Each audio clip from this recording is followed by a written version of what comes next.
ito yung nangyayari sa amin dito ngayon, dala ng bagyong Inteng.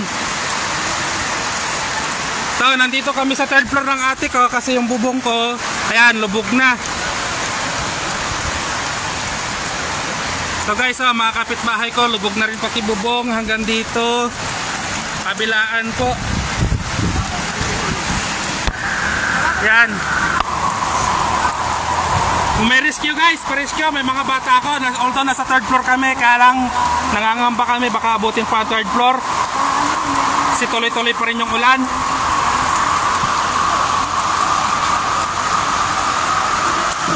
Especially Barangay San Luis, please. San Luis, Antipolo City, pa-rescue please.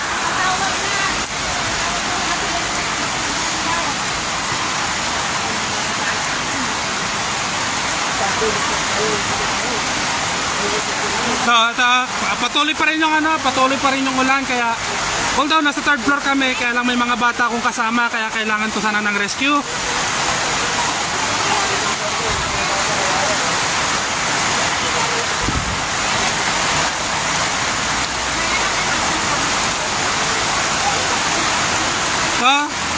Ito yung bubong ko. Hindi gamit ko. Importante yung kaligtasan ng mga anak ko at yung mga kapatid ko rito. Pa-rescue naman please. Yan, mga kapitbahay ko, mga nasa bubong na rin.